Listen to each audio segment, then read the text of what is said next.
I'm doing well. How are you, David? I'm fine with that. Thank you so much. My pleasure. It's a privilege to have you here. Oh, wow. I do have to say, though, that I'm a little bit nervous interviewing a journalist, since I am by no means. So go easy on me. All right. Okay. Which, again, to be obvious and linear and not much of a journalist, is it okay if we start with how your involvement in your career in the news led into you being a musician and how that influences your work now? Sure. Actually, the only thing I ever really wanted to be was a singer from age 14. I grew up with listening to Ricky Nelson and Perry Como and crooners. But anyway, that didn't happen, and because I was too shy, and so I became a television news producer, and in many ways a network producer for ABC and CNN. In many ways, it's the same thing. You're looking for the truth, and when you're a journalist, you're trying to just make it factual as best you can. But after I retired from that, I could start telling the truth the way I saw the truth. So it's really the same thing, trying to tell a story, trying to find the truth. And I've been writing songs, on and off all my life, so it was parallel. How do you feel in your music there's a difference between subjectivity and the truth? Because I'm sorry, no, the journalist, I have to pick it. I have to pick the brain. Right. That's quite all right. I was part of the media when journalists were journalists, commentators were commentators, partisans were partisans, and never the twain shall meet. And then that line started to blur. And now the audience doesn't know, who's giving them facts, who's giving them opinion, and who's spinning it to manipulate it. So I understand modern cynicism about the news because I share it. When I was a journalist back in the day, we told the truth. And so anyway, not so much anymore. But journalists, good journalists really do just try to find the facts and report it. That's, Ferguson right now, what's happening in Missouri is a good example of that. People are trying real hard to find out what happened. Well, I feel like the newest, I guess after the Bandcamp, the newest record being called True, mm-hmm. And truth being a trope sort of throughout what I've noticed of the lyrics. I try very hard for that. Not to criticize anybody else, whatever people write. But, you look what you put down on paper, and it's like, are you providing any insight? Are you telling it the way it is? Or are you just stringing rhymes together, So yeah, that's very important to me. So the album, the EP called True, the 6 songs I picked for that were like, you know what? There's no lies in here. Right, and then Bear also. It's a Bear is a synonym for truth in a way. Bear is a whole different album. One of my favorite albums of all time is "In the Wee Small Hours" by Frank Sinatra. He had just broken up with a famous actress whose name always escapes me, and he was absolutely devastated. And someone knows the actress's name. Shout it out. No, it wasn't her. Anyway, don't pay attention to the man behind the camera / curtain. Anyway, he went into the studio and just did one of the saddest albums ever recorded. And I wanted to do that. Part of you wants to be an entertainer, and part of me wants to just tell the truth. And so I said, you know what? These are going to be 6 unrelentingly sad songs. And Jason Gessel, who I think is the best guitar player in Seattle, I went to him and I said, it's true. It is true. He is. Jason, if you're watching, we all believe it. I said, and he plays baritone guitar. And I said, let's just do an album of just me singing and you playing the baritone guitar, absolutely stripped. of any instrumentation, and I'm just gonna bleed on the floor.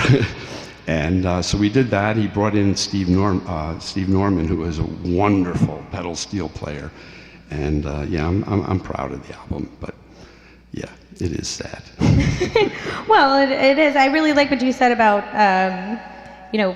trying to choose between being an entertainer and telling the truth, because Right. as you and I had talked about earlier, being an entertainer gives you the opportunity to put on different masks and be different people and have empathy or lack thereof, depending on your angle. Well, I tried that, and I remember saying to an audience one time, it's like I'm sitting here and I have to decide whether to be entertaining or enlightening, and I'd like to be both, but I really can't. And so I'm just gonna, whatever comes out, and I'm just gonna make people uncomfortable. Well, that's always fine with me. I don't know about the rest of the world, but just for the record, we're talking about, so on Bandcamp, there's True, and then there's Bear, and two 6-song EPs. 2 6-song EPs, and for me, when I listened to True, it was this very versatile, very moody EP that varied very much from song to song in terms of the feeling, and so it was moody.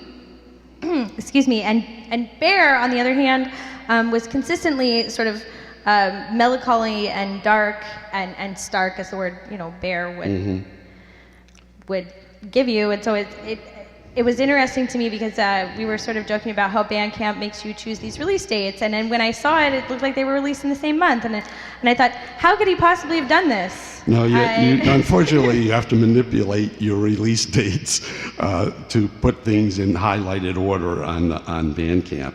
What I did was, I've got about 100 songs, and I don't have the money or the time to go into a studio and gather together a great bunch of musicians and do them the way I hear them.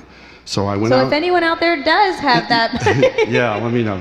So I went out and I found single people who were musician, multi-instrumentalist, engineer, producer, walked in and said, "Here's my songs. You do them the way you hear them." And I worked with Matt Brown and Colin J. Nelson, Chris Klemecki, and Jason Gessel. So each set of them sounds, it's my music, it's my songs, I'm singing, but everything else is them. And they came out really well. I'm really pleased with them. However, everything else being them isn't everything, because I found that within the 2 EPs, there was definitely your choice in the songs and the lyrics, and the moodiness that's in True isn't just the musicians. It is certainly the person from song to song is not necessarily a different person from song to song, but definitely a moodier person than is represented on True. Seems almost more concept-wise just one person that you can attach to, and that's all you. Yeah, I did think, if I drop dead tomorrow, what 6 songs do I want people to hear? What 6 songs I think are my most truthful? And because I've written a lot of songs that aren't true. I mean, you tell stories, you make up stories, you're a storyteller. It's not like every song is autobiographical. It's not. In fact, I was at a memorial service for a dear friend of mine, and his wife came up at the end of it and said, "Well, the whiskey's gone and the coffee ain't ready yet." And it's like, that's a song. Well, I wound up writing a song about domestic abuse and alcoholism, and it's like I have to explain to the audience up ahead, I'm not a domestic abuser or alcoholic. This is just a story, and it wasn't about anybody else either. It's very strange what comes out of you. I just wrote a song last night called "Fingers in the Bowl," and I don't even know where that came from. Well, I really like it's a bluegrass song. There's a YouTube video from Folklife, and before you play the song, you introduce it by explaining you trying to get a light in order to write by. Oh yeah, all my ideas come at night. It's very frustrating. The light turns off and I'm lying there and a song starts coming, and then you turn on the light and it's like cockroaches. They head to wherever they go, and it's like, what was that idea? It was when the light was off. It was brilliant. Now I can't remember. I love that. And I actually bought a pen that lights up, so that I could try to write without turning on the light, and it didn't work. So Why didn't it work? I don't know. The shadow kept getting in the way. Oh, that's nice, Yeah, actually. it's very strange, but yeah, exactly. So you have a show tomorrow at the Mix. At the Mix, it's their Unplug Night, and the last 2 times I played it, I brought an electric guitar, but I won't. I won't this time. I'm actually. Why did they tell you no? No, they didn't. Oh, It's okay. just like I played as a solo singer-songwriter with an acoustic guitar for years around town, every coffee house in town, and I just got sick to death of listening to myself. And it's like, and then I had this beautiful guitar built, and it's like, no, this is the only guitar I ever want to play. So it's like, I'm going to bring my electric guitar. Is that okay? They went, yeah, sure, why not? And I'm playing in Leavenworth at their Hinterhof at the end of the month, Saturday, I guess. Okay. Yeah. And so, if I may ask, what are you looking forward to? Are you working on anything new, or just the show? I want to record everything I've written.